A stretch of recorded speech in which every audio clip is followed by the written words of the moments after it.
that the beetle of Kalim reaches up higher than the beetle of Oir.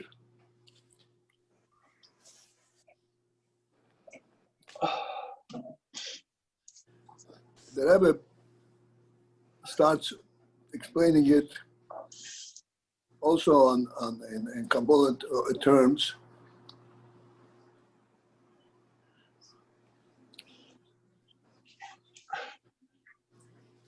The Rebbe speaks in Kabbalah terms because the Rebbe thinks in Kabbalah terms. But for us, we need to bring it down to terms that we think in a manner that we think.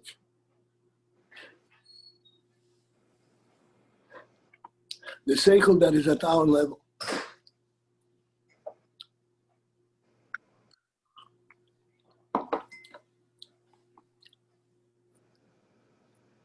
We're in the seichel that we orient with.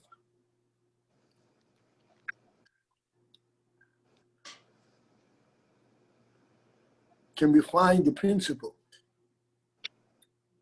that the beetle of Kalim reaches up higher than the beetle of Oir?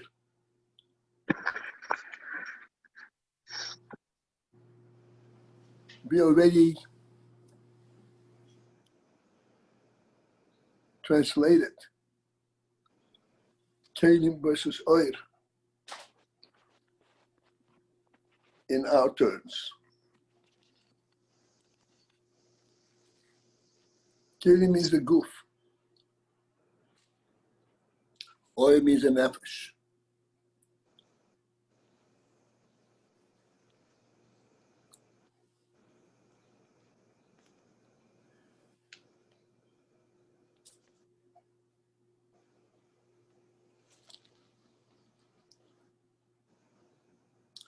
Similarly,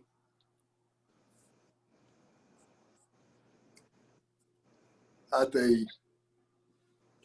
higher, more meaningful level,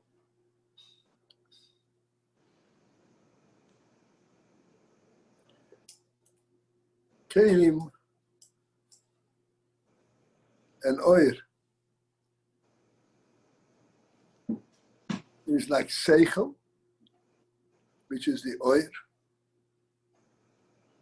and the Keli, the mizma which we present and elaborate the seichel.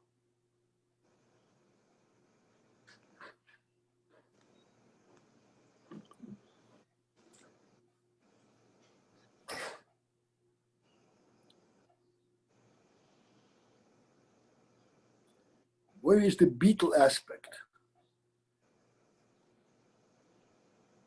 In the Oir seichel, or the Keli, which is, as I said, the elaboration of the seichel. The Keli.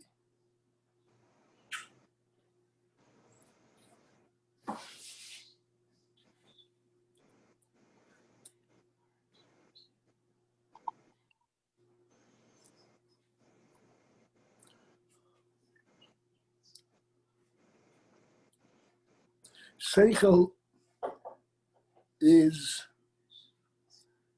you have to remember, Seichel is a koyach ha-nefesh.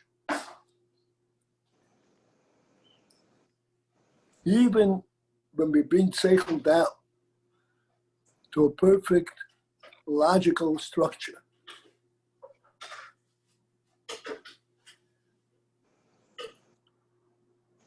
logic itself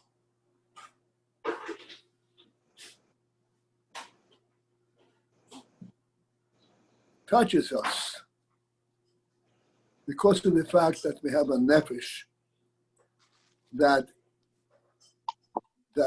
reveals a meaningful aspect in this logic.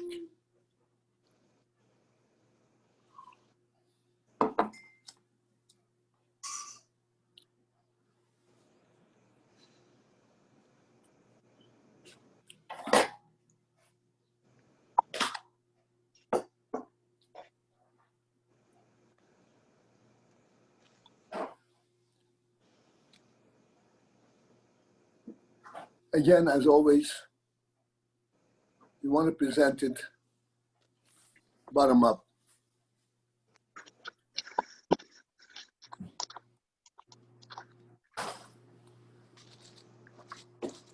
You have a table and you have a chair.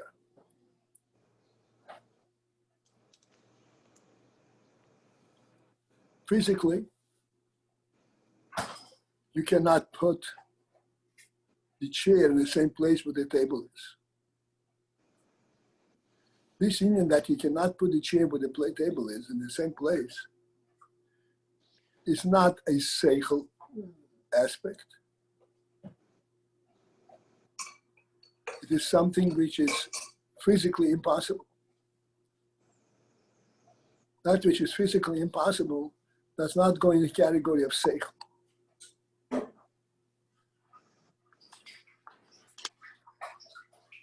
You're not going to say, it's illogical to say, you're going to put the chair where the table is.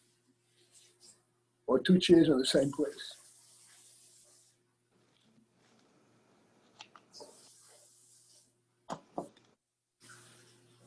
Two chairs, a chair, as the expression is, displaces its place, occupies its space. And that space can accommodate only one chair at a time.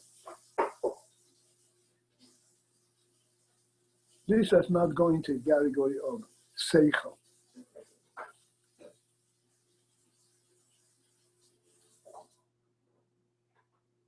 There's no great meaning expressed in this recognition that you cannot put two chairs in the same place.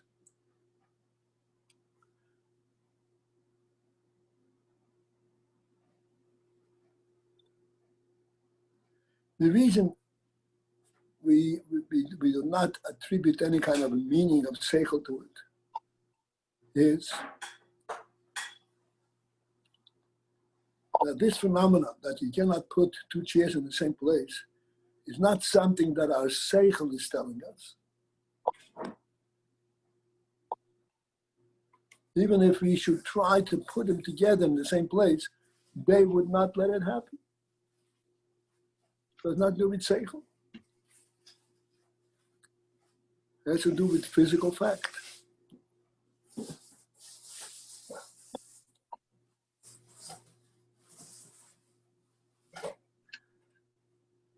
When we have, on the other hand, a table and chairs, and we set them up in a manner that they become useful and accommodating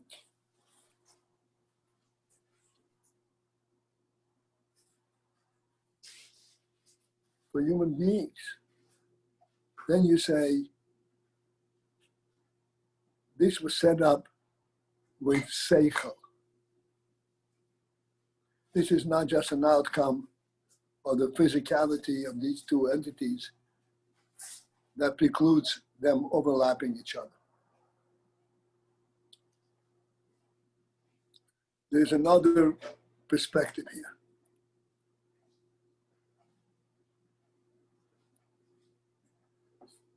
And this is where seichel, at the lowest level, the simplest level, comes in.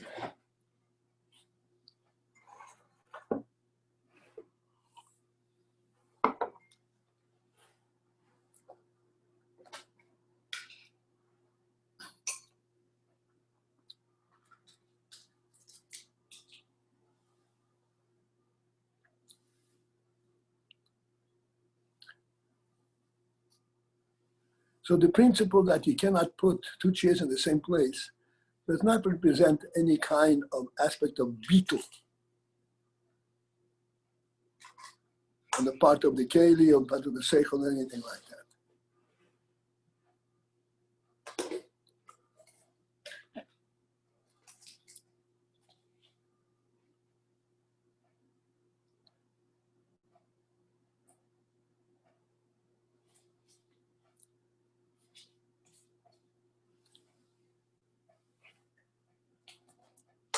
Where does the principle of beetle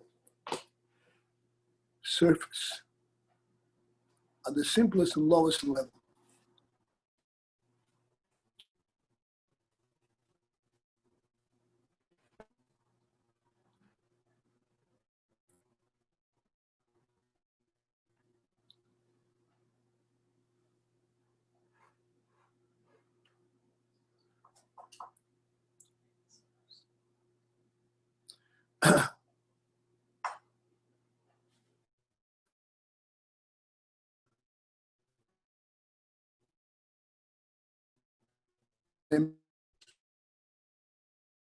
That the chair is not a standalone independent. It is standing in a manner that is clearly there in order to service the person who wants to sit next to the table.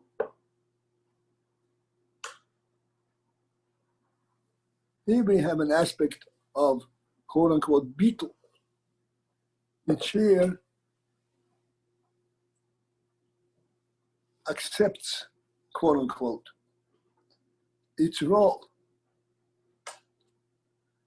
as being at service to the human being and to the table and enabling them to be together.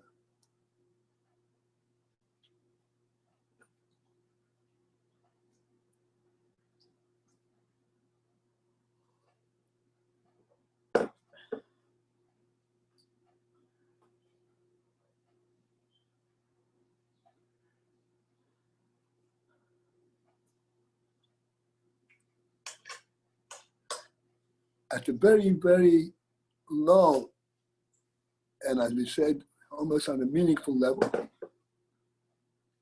we can identify this situation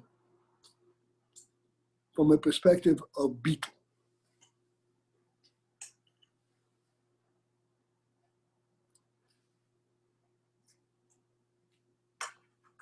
Where the presence of the chair is totally ignored as such. It is there only to accommodate the proximity of being able to be close and use the table.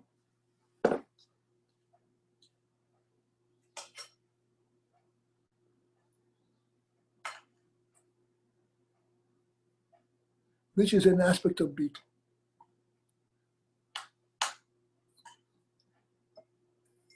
Clearly, just in terms of a means of demonstration, means of opening up the subject.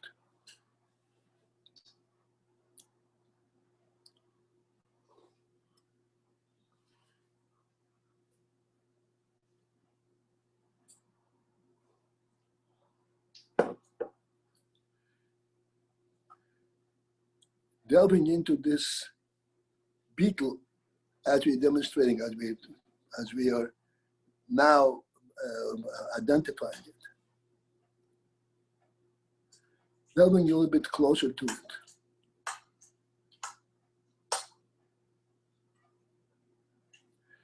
When you sit on the chair, you're sitting on the chair next to the table.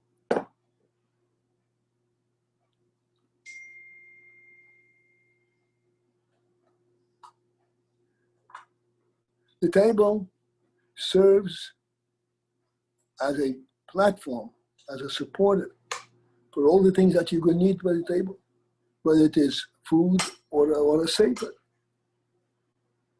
You need a table to put the safer down.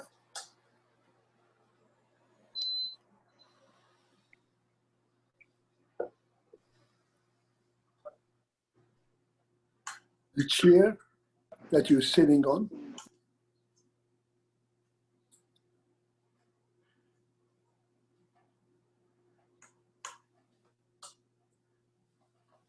is completely ignored in terms of its presence, in terms of its service.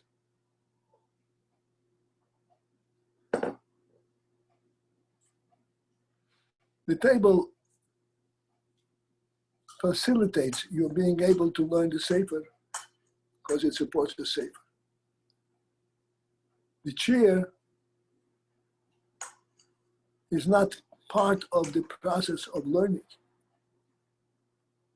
You sit on it because you sit on it.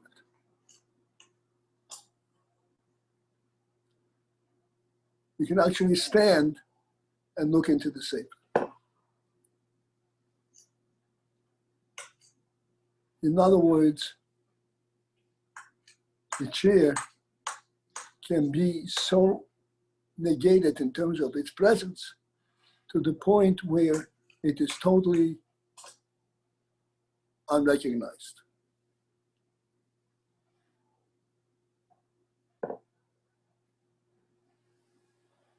Again, this is a kind of a, you could say, a silly discussion.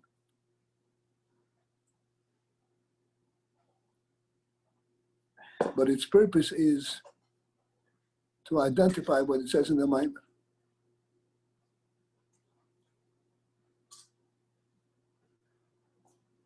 That the beetle of the Kalim reaches up higher than the beetle of the Oyer.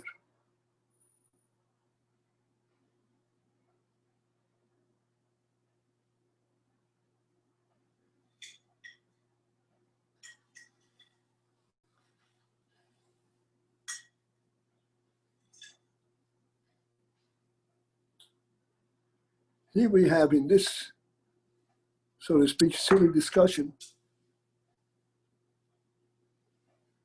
the beetle of the Kali is so total, even though it provides a service, it is totally ignored.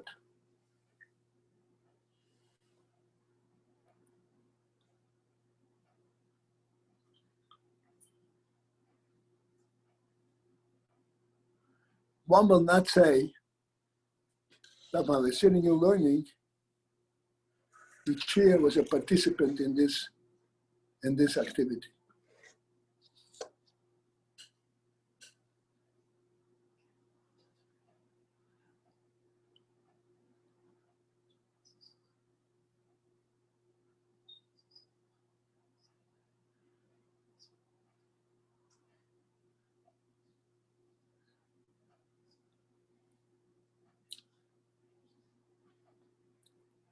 So this is a kind of a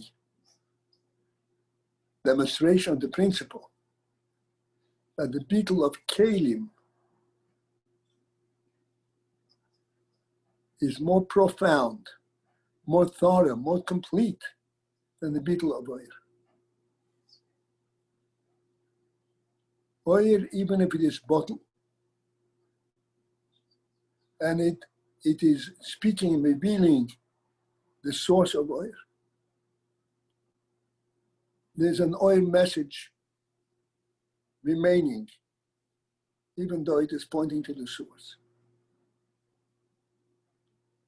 In Kalim, in the Kalim bottle, the beetle is complete to the point where they are not even reminding you of the fact that there's a Kalim there.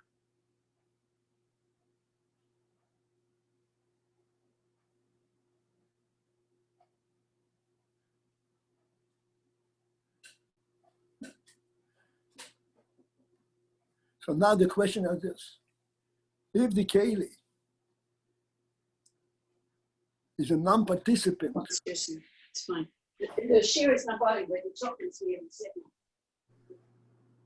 if the Keli is a non-participant in the phenomenon that you're doing in the learning, for instance,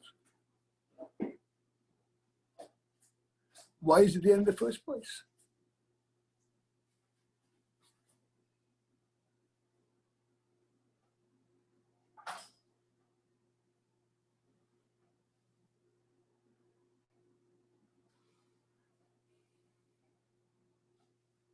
The answer is, it is clearly not there to be able to be identified as such. It is there only in terms of its service, not in terms of its presence.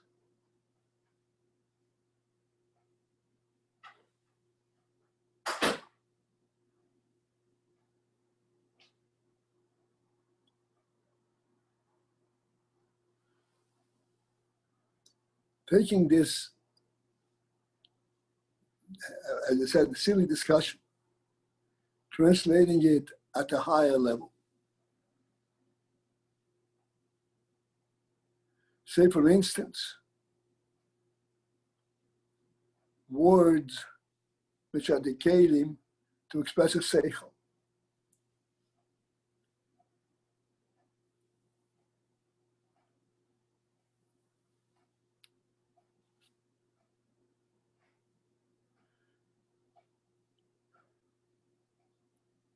Once the seichel is expressed, the words have no significance, have zero significance, to the point where we're even unaware of the words that brought the seichel out.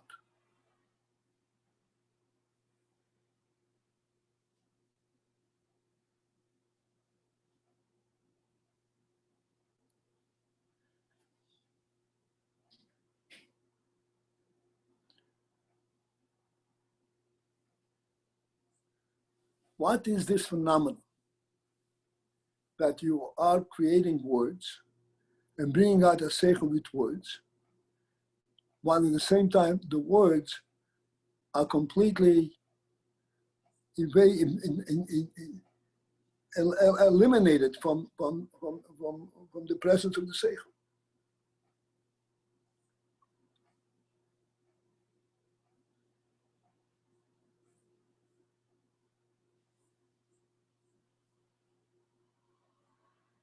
And here is the point that we are trying to bring out, and this is what the Rebbe is speaking about.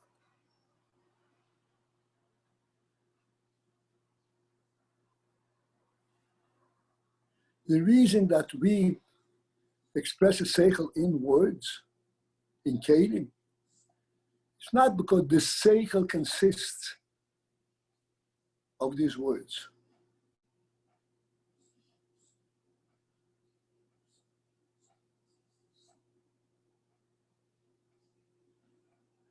Rather, it is that the seichel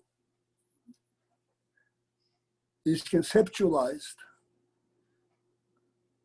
at a level that has no expression whatsoever.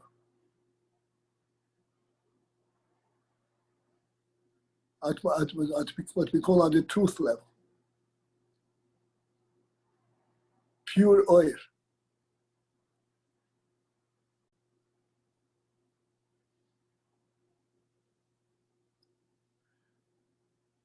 And when we are expressing the seichel, our intent is in fact to present the seichel in its pure stance.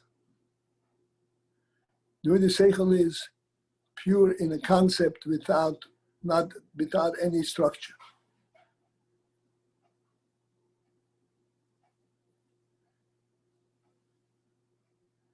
But the only way we can do it is by presenting it with words. This is the kelim.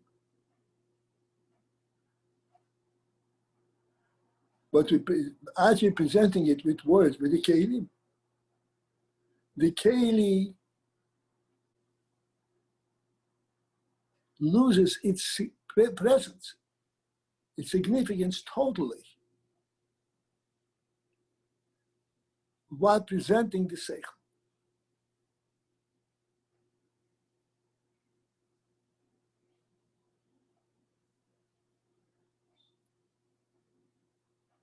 The reason that the words are able to present the seichel in such a pure manner that we are left only with the seichel without the kelim is because of the phenomenal beetle of the kelim.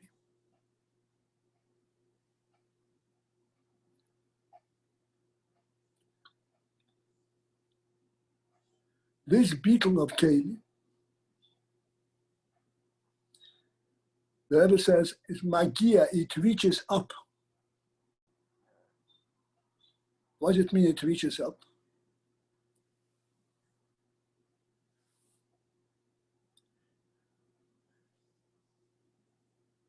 The ability of representing the seichel in words, in Keli, as we just finished saying, is not that the seichel consists of these words.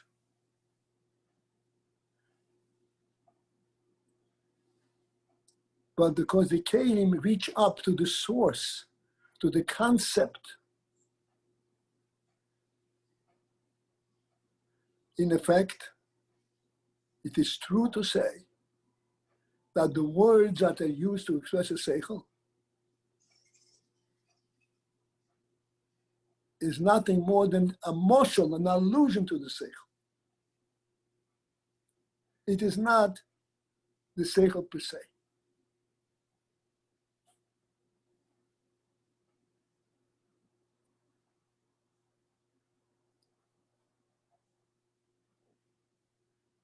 And the reason that you can express a seichel in this manner, of a moshel, an allusion, and so forth, is that you perceive the seichel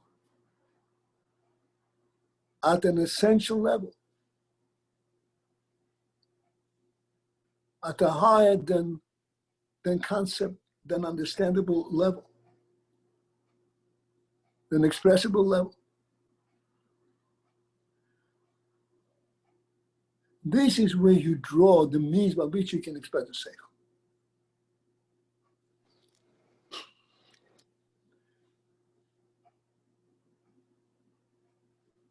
This is what the Rebbe is saying, that the Keli has an inherent beetle, and the beetle of the Keli reaches up higher than the beetle of the oyer, because the beetle of the Keli, reaches up to the source of the oyer. This is what enables the Keli to reproduce the oyer.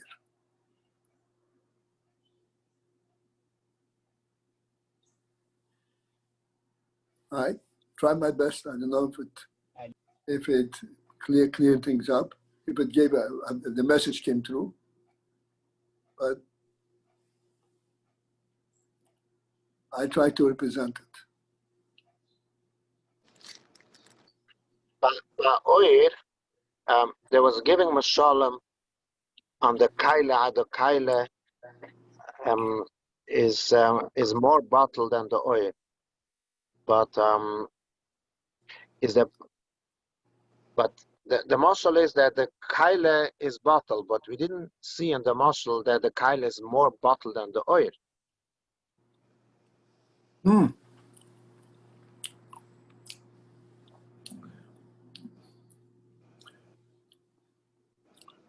The more bottled than the oil aspect is in the fact that the oil gets completely lost.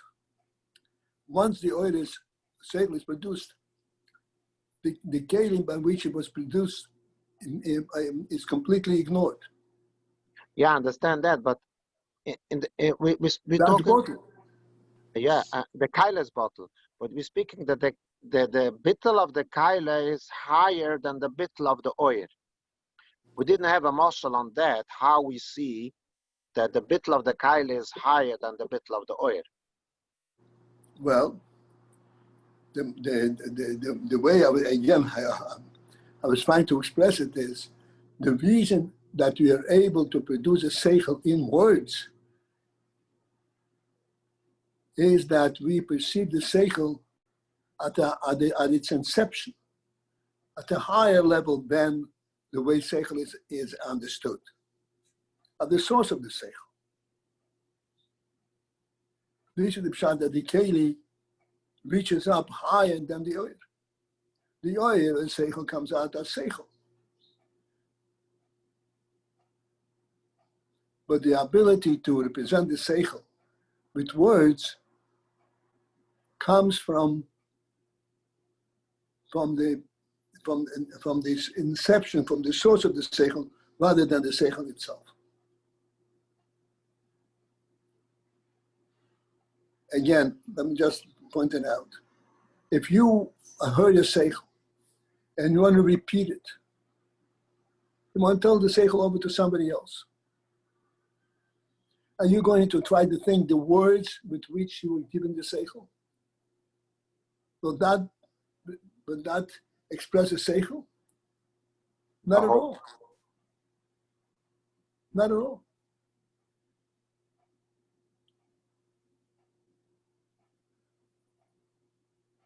But what happened to the words? Where did they come from? The words brought you up to the source of the seichel.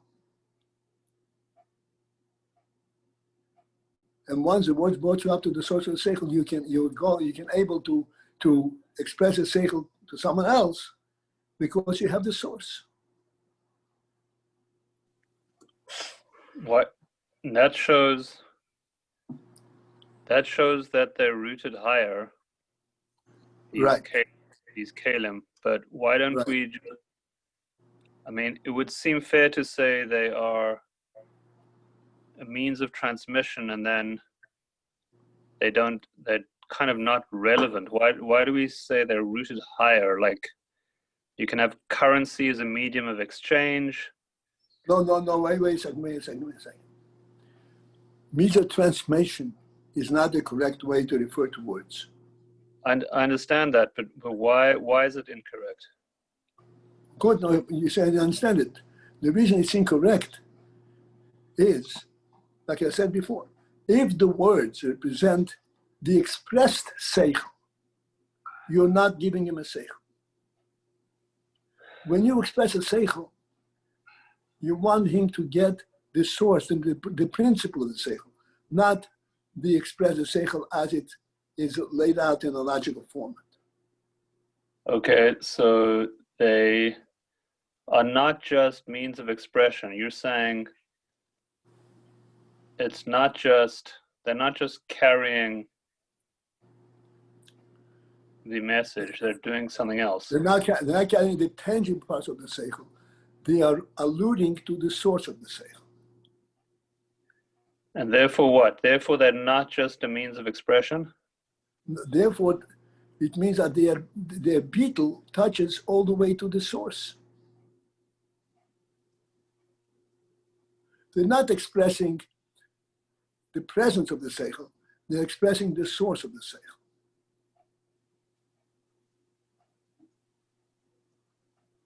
The concept, that which cannot be actually tangibly brought forth.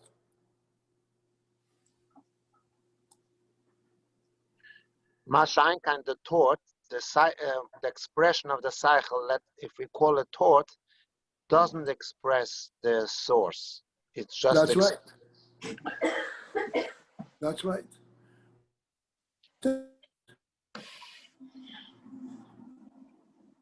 What's that? The thought does not express? The thought is how you think about it consciously, not where it's coming from.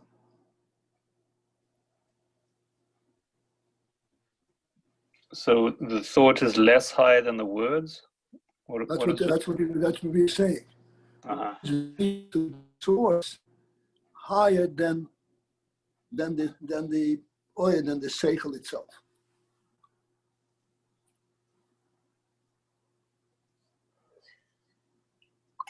Could it be that's why it's a mitzvah to learn with expressing what we learn, not just thinking about it? That's Could be. Anyway, I tried. I hope. I thought that would be a proper moshul, a means to explain the words in the Maimer. I hope it's correct, and I hope that the message came through.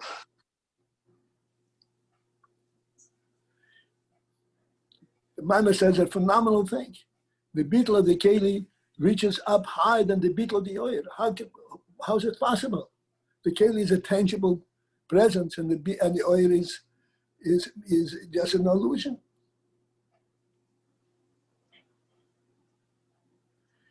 So I felt that this would be a means to understand it.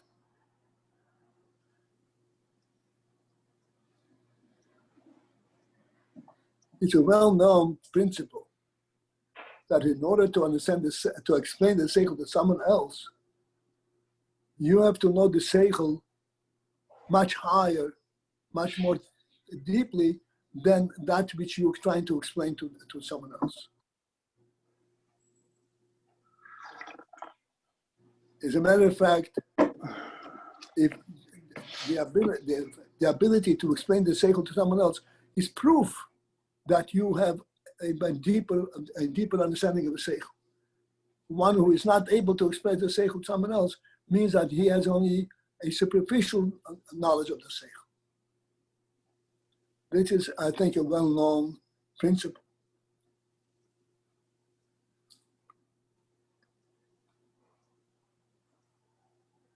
And when we speak about explaining the seichel to someone else, means that he uses his own words.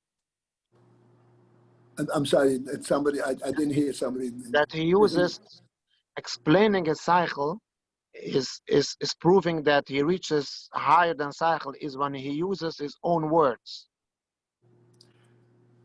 If he's just repeating, then he could repeat. No, repeating is not, repeating is not explaining. I always make this point. When you explain a seichel to someone else, it's very helpful to look at this, to be face to face with the person that you're explaining it to. Why do you need to say you're explaining a seichel? The principle of being face to face is that as you're looking at each other, you are recognizing in the person's expression, the person's eyes, whether he understands what you're saying.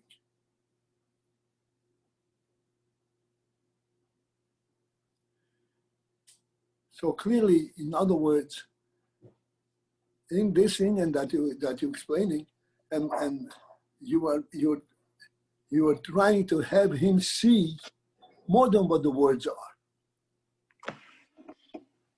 And by looking straight face to face, this is how you transmit this truth of the seichel.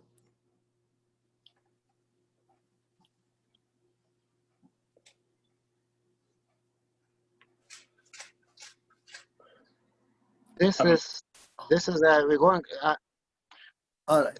To understand someone else where the other person is holding is another chush or another aspect. Here we're talking about how we express it from ourselves, how we explain it. No. When you explain a seichel to someone else, you're not just explaining the way you see it. You're explaining the way you think this. You can have the other person understand it. You're actually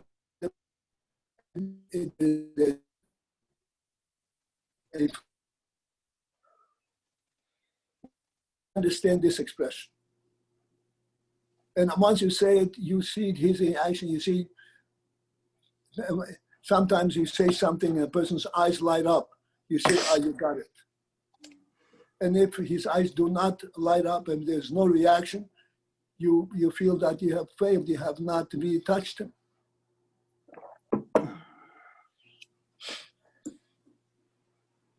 I'm still stuck on the idea that the kalim are a means of transmission. I don't know how to, I keep thinking, like a wire carries a signal or a river carries a boat, that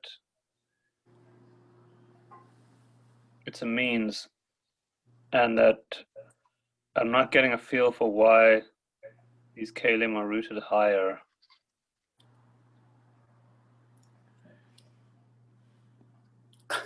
Okay.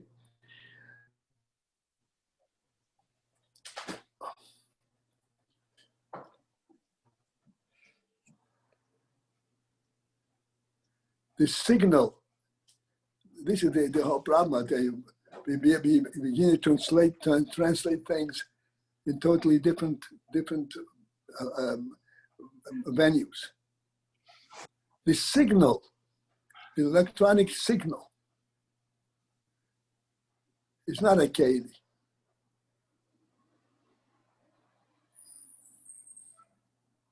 No, but the wire is.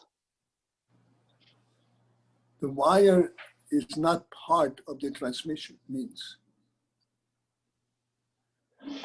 There's always a medium, whether it's wire or air, and that medium is what I'm understanding as keli. That is, it's the carrier. No.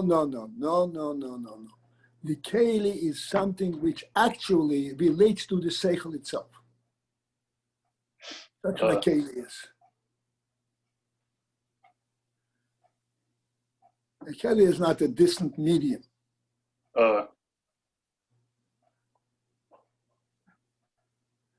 Let me give you, we spoke about it a bit, let me just,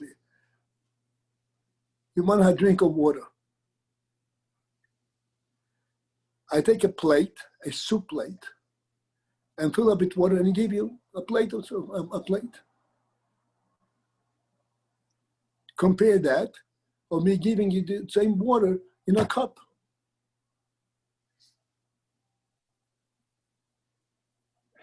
Okay, right, I understand. But that being said, once you get to... One second, let me finish this thing. What's the difference? The difference is, a plate is not a keli for water. Yes, you have the water, it's a means of transporting, but it's not a keli for water. A keli for water is that which enables you to partake of the water. Okay. That's a cup. Got it. This makes it a keli. Yes. When we talk about letters and call them avanim, are the letters kelim or not? Yes. So in that case, they seem totally, even by means of the language lashon of Evan, that they are totally interexchangeable, and hence they're like some kind of distant medium.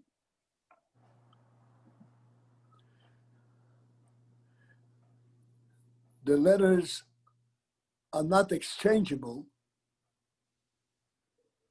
once you form the word with it. Once you form a word it's completely bottled to the word. You cannot exchange a letter in a word and still have the message.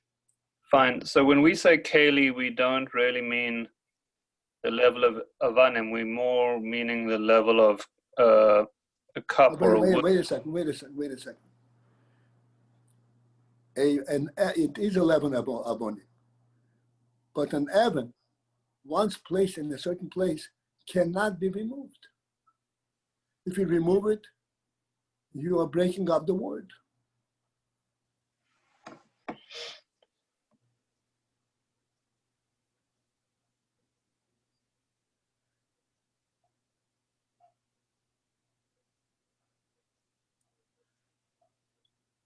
I know what's where you're coming from. I know what the difficulty is. How can the Zohar refer to letters as abonim? Shte abonim bein shnei batim, but they're not abonim. Each letter has a proper place where it belongs.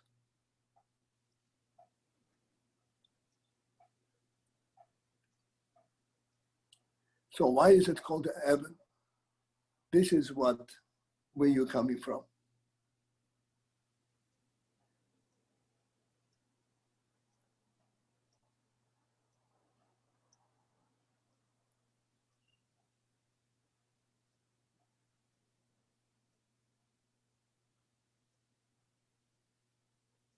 The reason that the letters are called abonim is not implying that makes no difference which letter you're going to use to express this word.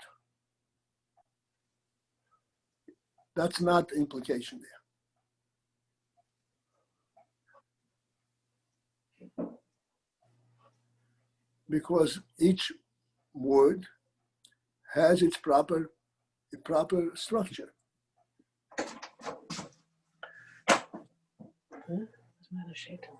Why are these letters called abonim?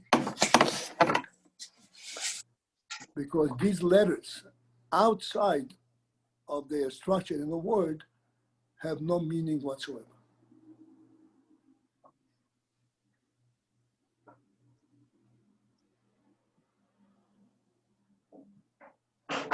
And you can take an aleph and put it into the word Evan, and you can put it in the word Avo,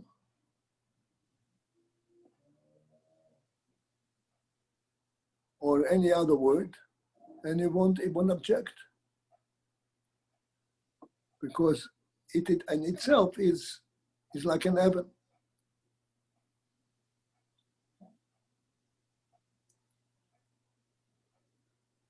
Okay, so But it's so not that's interchangeable with another Evan.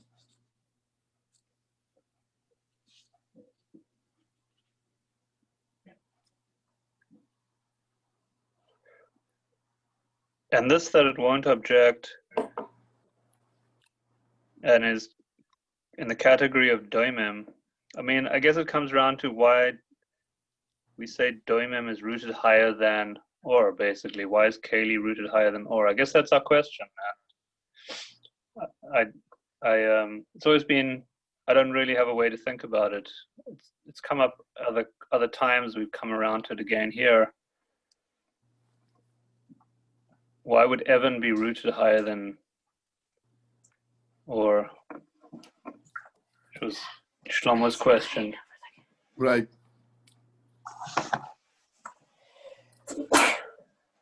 Good morning.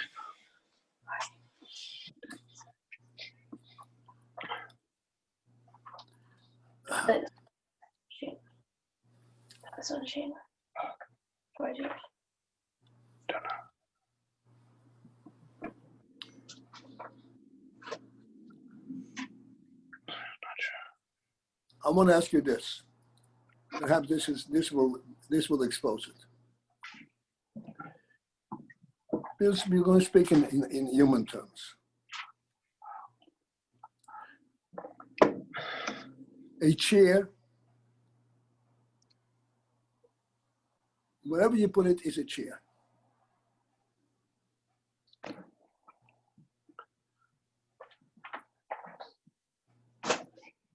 Now,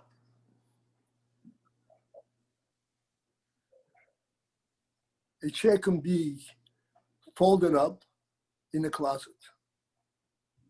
And the chair can be fully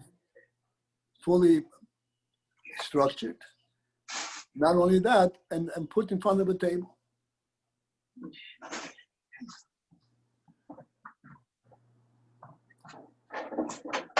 Now, the chair folded up in the closet is a chair without any limitation. You can take this chair and place it any place. It has no predefined service, place.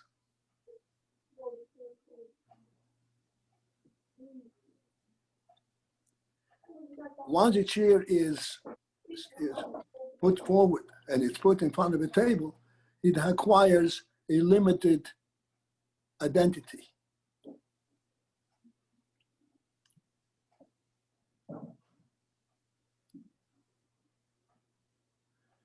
Prior to it being placed in a particular spot, it has the potential for any kind of service, and it is not limited. That means at that point, you're thinking of this chair in the true conceptual unlimited form of a chair, rather than a chair that is already standing in front of a table, that already acquired its specific place and its specific format.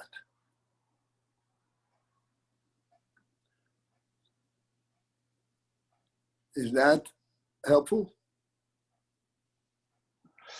What was that all to indicate? That what? That's indicating how when it is undefined, it is it carries a higher, a higher, a message of a greater source that is defined.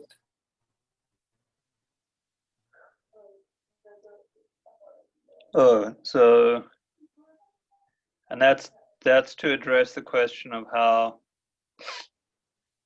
these lesser defined kalim are rooted higher than defined or? Right.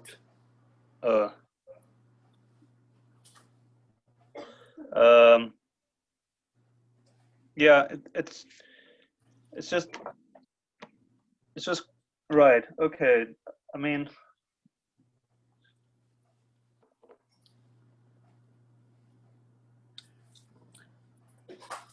the struggle that you're looking for, the struggle is what's so significant about this?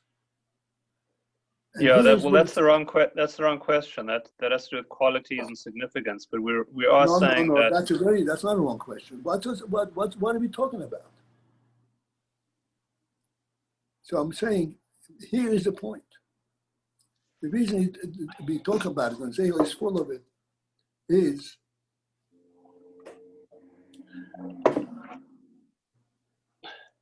to express and to show that in fact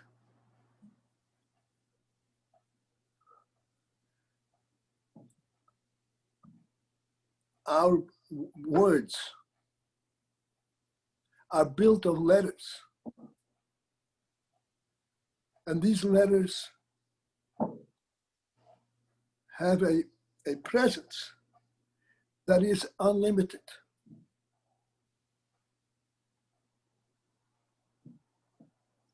Because of the fact that they have a presence that's unlimited, this is what makes the words real. and higher than the light. That's I know. right. You I know. build something real. Yeah, it's like we said yesterday or the day before that only the unlimited one could make materiality that says I'm here to such an extent. It just turns everything upside down because you have the body being rooted higher than the soul. You have the lumber rooted higher than the plank. I mean, it just turns everything upside down. But okay. Or it turns everything the right way. Yeah, but we don't typically live our lives as if the body has a superiority to the nefesh. We do, but we're not aware of it. We do, but our avodah seems to be to kind of, moyach shalit al lev. We're not really living and not really guided to live like, okay, materiality rules the body, rules the heart, it rules the mind. We live the opposite. I'm saying it seems that way, but really this is not so.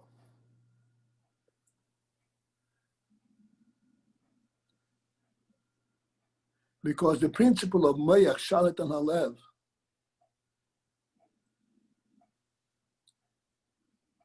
is possible only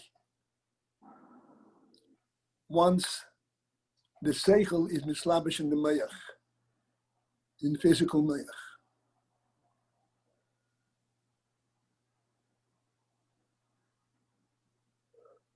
The power of Seichel, which is Mayach, Shalit, and Halev, like you're quoting, first surfaces when it is mislabish in the Mayach.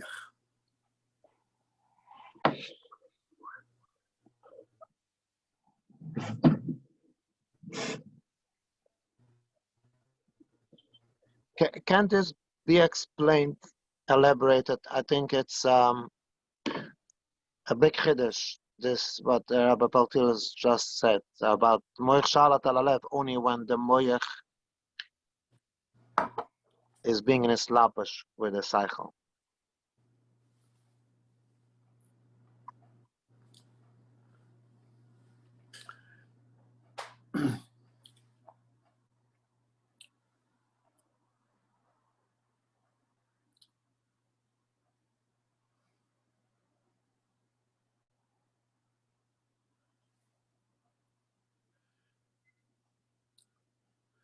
Well,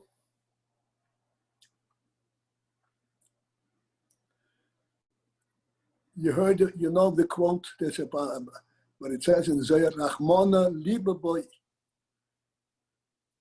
you ever hear these words? Rachmana liba boy. What does that mean? Rachmana means the Rebbe. Yavodas Hashem. Liba boy.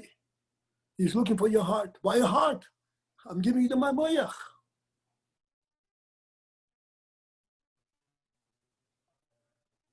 I believe in you.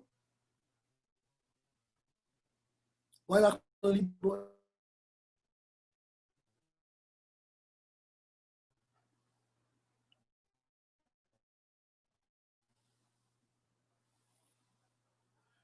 Because Moyach per se, Seichel per se, it's not a commitment. Now you understand one way, tomorrow you can understand differently.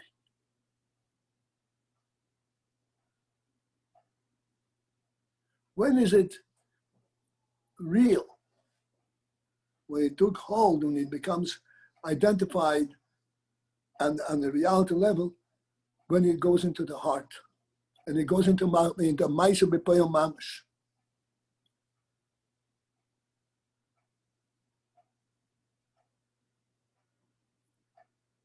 This is when it is identifiable as a true presence.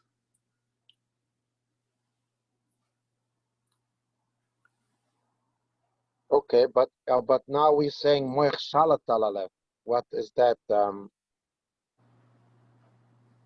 Oh.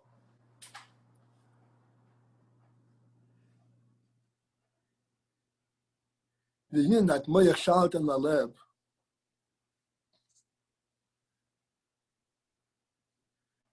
is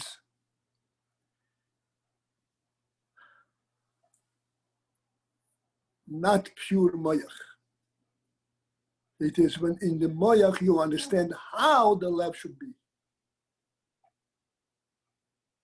The Moich gives guidance, what you should have in your heart. This is what Moich Shalat Alalev. But the real presence is in the heart. Moich Shalat Alalev, the Moich understands, the Seichel understands how you should feel, what is the right way to feel.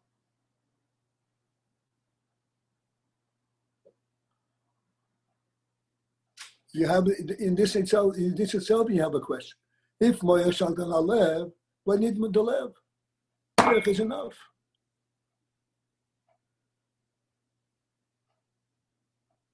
Right?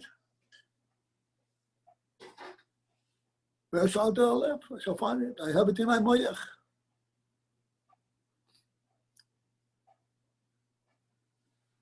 You say no. It has to go into the heart. Not only the heart, it has to be machshava dibur ma'aseh.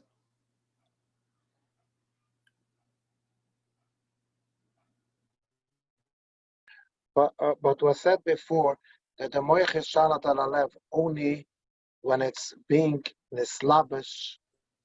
I forget the exact words, but Yeah. What was that words?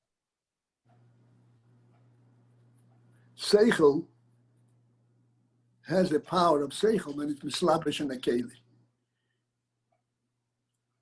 The Seichel when it is as a koyach, koyach hanefesh. Koyach hanefesh, there is not the koyach of the Seichel Moich Shalat Alalev.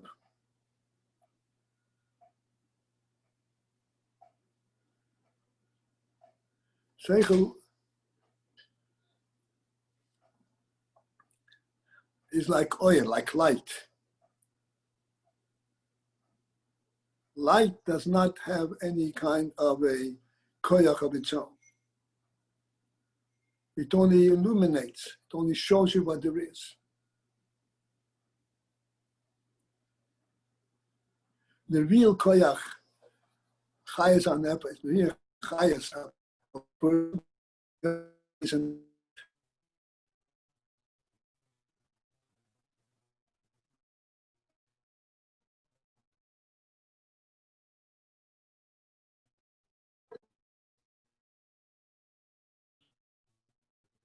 Hello? Yes, hello. Was cut off. The real chayas. The real chayas is in the heart. If a person, Rahman Islam, is faint, do you put your head to his head, your hand, or to his heart? Heart. To his heart. Because that's where the chayas is present.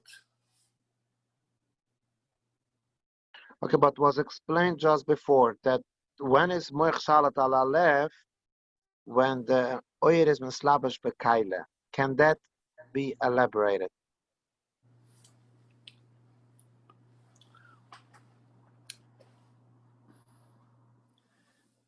Well,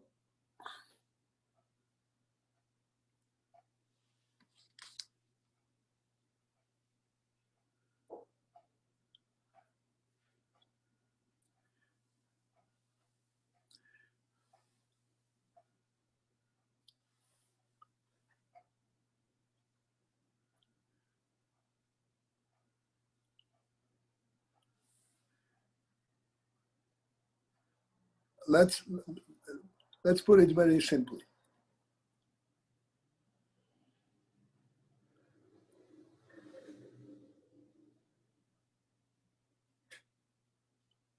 You see something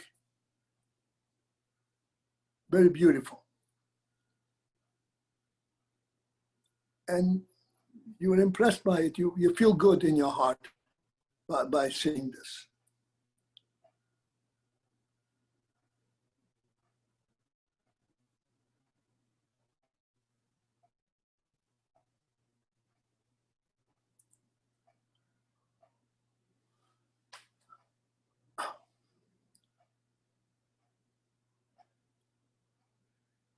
Let us say, if you see this, but not with your physical eyes, you don't actually see it, you're projecting it.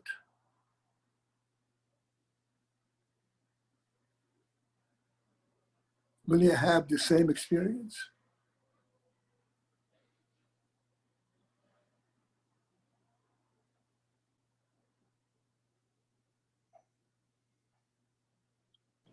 Nope. You will not have the same experience, because the experience that you experience, and so to speak, in your heart and in your mind, is only when it is physically in front of you, when you have an actual presence.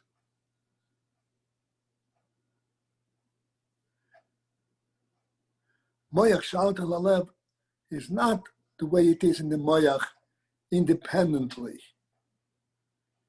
When the Moyach has something to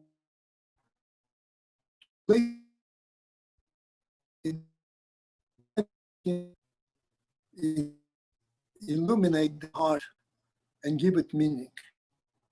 I'm sorry, it gets cut off. When the moich has something, The Moyach, there's something factual in the heart, and the Moyach can then understand what's going on. Then it can.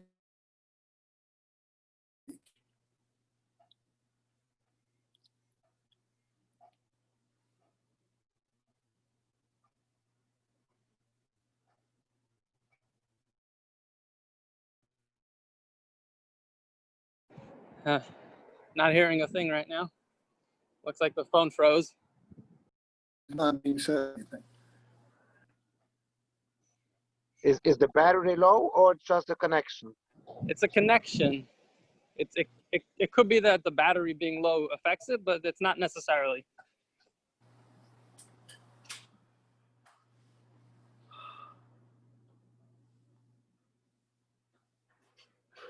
We have to really find out if the fact that he's using our phone line chain, if he asked him that to make they would know. Let's,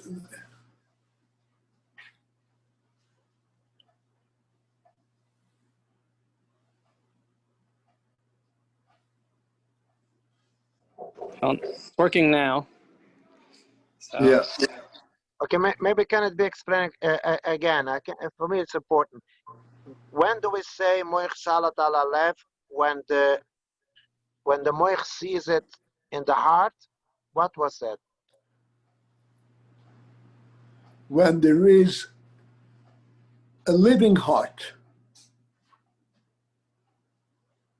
Have a lot on your schedule today, just make sure. When the living heart. What's that?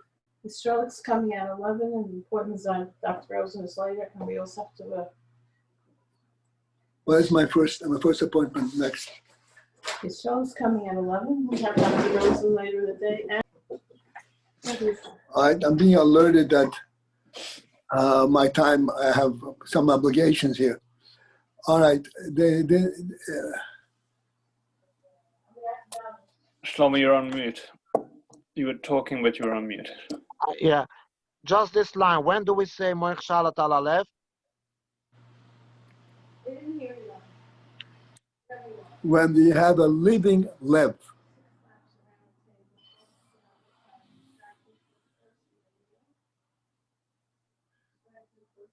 The moyach has no shlita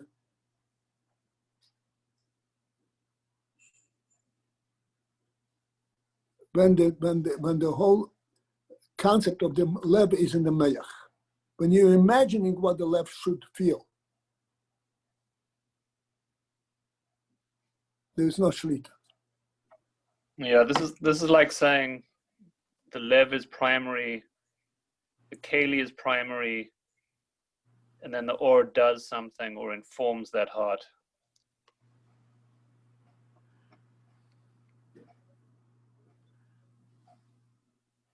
When you have an actual living heart, then the moyach can focus in on it and see right from wrong.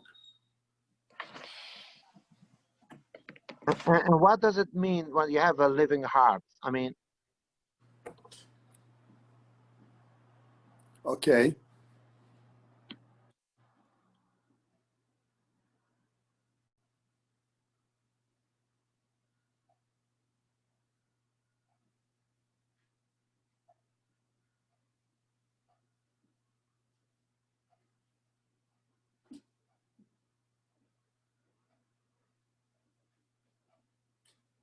It says that elderly people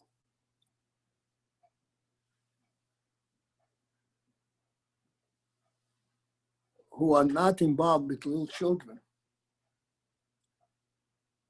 lose their sensitivity to children.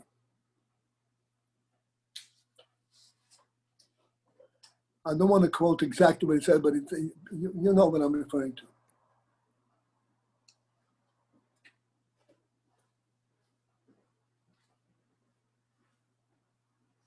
In other words, even sensitivity to children, which is a perfectly natural thing, also requires an actual experience in order to bring it forth.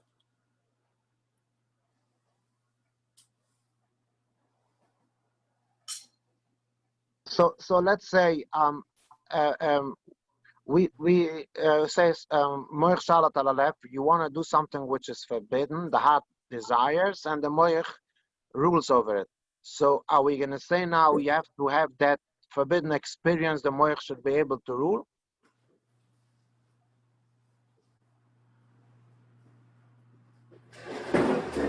Not the experience, but It's up to you, whatever you think. yeah, okay. The cleaning lady's coming. In a certain sense, yes.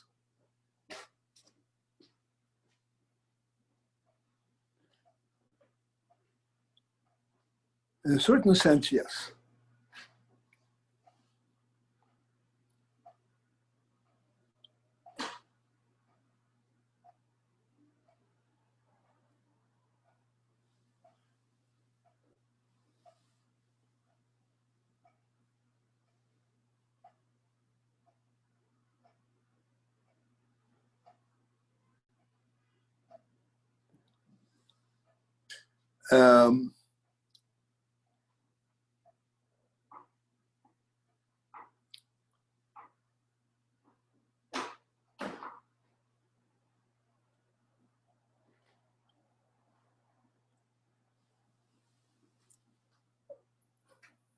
We all understand that gneva is an ugly thing.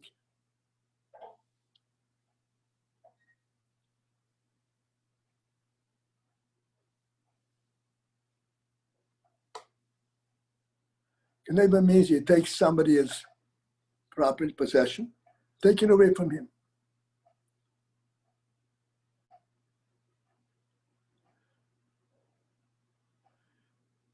Somebody who never had owned anything.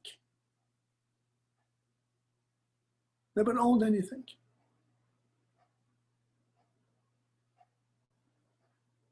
Does he understand the effect of gneva?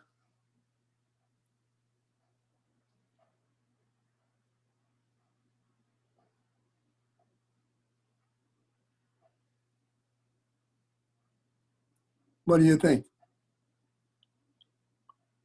Okay, I think it